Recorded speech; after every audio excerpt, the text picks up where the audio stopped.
Greetings. We're all faced with questions every day.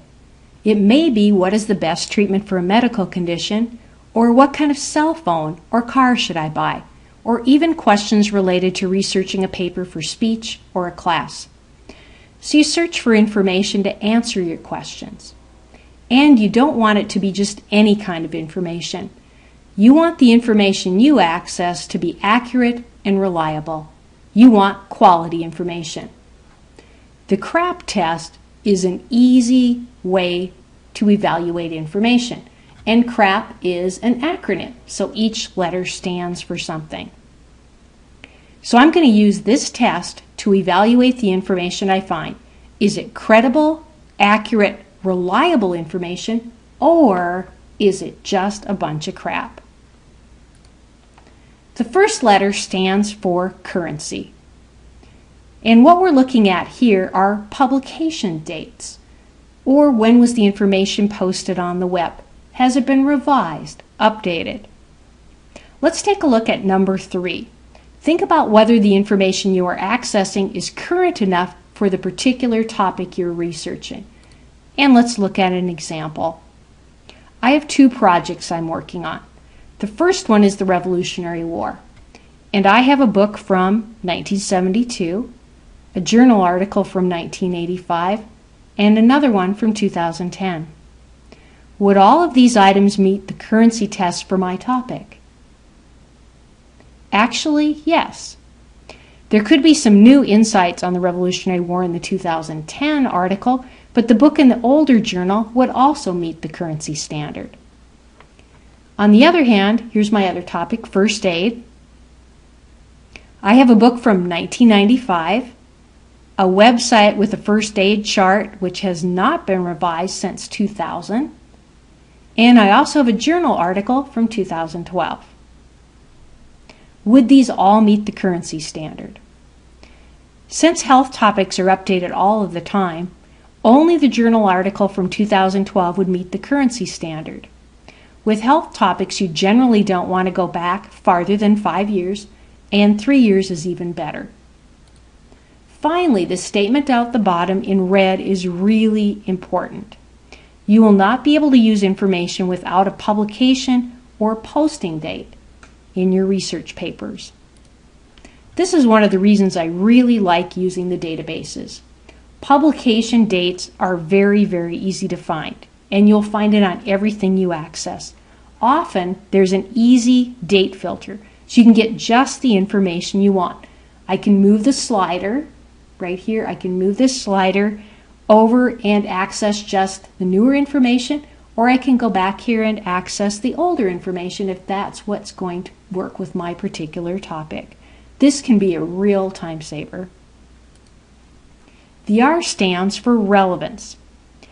Are you just finding information, any information, or really finding the best information for your specific topic? Is it at the right level for your research? For example, I'm not a nursing student, and I need to do a basic speech on diabetes. There are 2 separate databases inside EBSCO. One is Health Source Consumer Edition, and the other is Health Source Nursing Academic. As a non-health professional speaking to a general audience, I would use the Consumer Edition.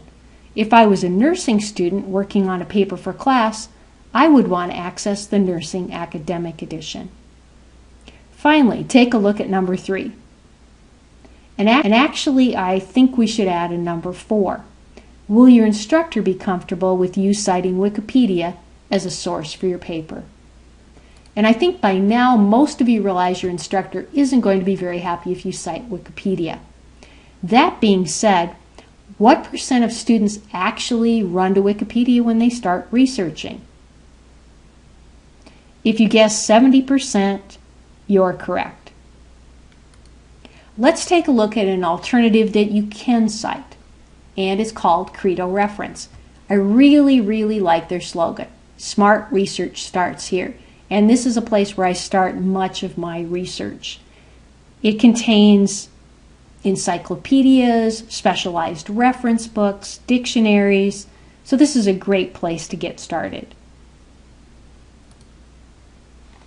Authority. We are looking at the author's qualifications. Do they know what they're talking about? Is the author an expert? Are they knowledgeable in the field they're writing about?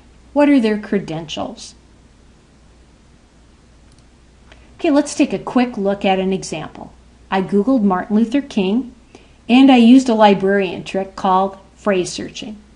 By placing quotation marks right here around my search terms, I know that all of the terms will be searched together in order exactly like this. And this should give me a more specific search. Okay, let's look at my results. I've already decided that Wikipedia is not going to be a good choice, but let's look at the last one. It says it's a true historical examination, valuable for teachers and students. Let's go in and take a look at the website. This is the actual website, and I wanted to check who hosted it, and it's hosted by Stormfront. I wanted to find out if this would meet the standard for authority. I did some research. This was not on the Stormfront website. This is the logo for Stormfront. So do you think this website is going to meet the standard for authority? I thought this was interesting. We actually have more websites than we have people. And we all have questions. I had a very special question. This is a true story. Where could I buy the quietest refrigerator? And why did I care? Well, the table I study at is close to the refrigerator, so I wanted a really quiet one without the annoying hum. I did some Google searches, and the information I was finding was conflicting. One person said a certain model was quiet, another thought it was super noisy, and I really wasn't finding hardly anything until I used one of our very richest databases. It's called LexisNexis Academic. And through that, I was able to access all of the issues of Consumer Reports. Here we actually had experts testing refrigerators. And you can see there's even the noise factor that they were looking at. I ended up using this, purchasing a super quiet refrigerator I'm really happy with. I just wanted to make you aware of all the possibilities out there for your research, for papers, speeches, and as well as your own personal research. While we're on the subject of authority, let's talk about peer-reviewed sources and see why this gives us an even higher level of authority. This is a picture of my nephew, Andy Adler, and he emailed me and he said, "Hey, I've had a peer-reviewed article published." I was pretty excited. What does that mean? Andy studies something, and in this case, he studied nanotechnology related to cancer research. He sends it out, or he writes it up first. He writes it up first, sends it out to the editor, and the editor sends it to peer reviewers. The peer reviewers are not people like me. They're people that are actually Andy's peers. They know what he's talking about when he talks about nanotechnology as related to cancer research. If they are satisfied with it, eventually it is published. These are all different terms for peer-reviewed sources. So any of these will work for peer-reviewed. And I think what you're going to like is a lot of the databases will have a filter that you can click and just get peer review if that's what you're looking for. Also, when you're doing a regular search, oftentimes there is an icon and you can tell if it's a peer-reviewed source. Here's an example right here, and here's an example where it says academic journal. So it just gives you another level of authority. Accuracy, the other A in the CRAP test right here. If we're thinking about that Stormfront website, this would be probably an example of extreme bias. A good idea is, can you verify the information in a couple of different sources? And let's look at an actual website I found when I was searching for endangered species. Kind of interesting. We have a picture of the Pacific Northwest tree octopus in his native habitat. Does such a thing exist? The website looks pretty professional. We've got sightings, activities, everything. So actually, sometimes we have people that are out there on the internet putting out information just for fun and to be creative. Snopes.com is a really great place to check if you're suspecting some sort of a hoax.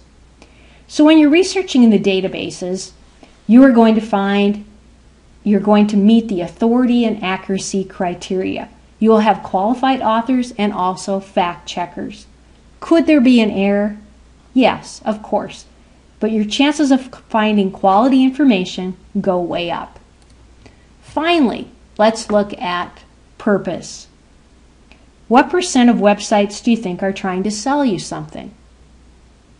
It's actually over 90%. I Googled weight loss, and wow, I am excited. I can lose 9 pounds every 11 days. I think I'm going to get started.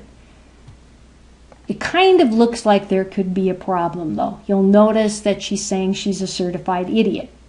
Is the basic purpose of this website to make sure I'm losing weight in a healthy manner or to sell me something? This is one of the great things about the databases. You won't have the annoying pop-ups, which is really nice. They've been paid for. And they exist to make your research easier and not to sell you something.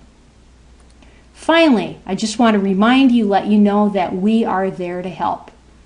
All of these ways. Thank you very much.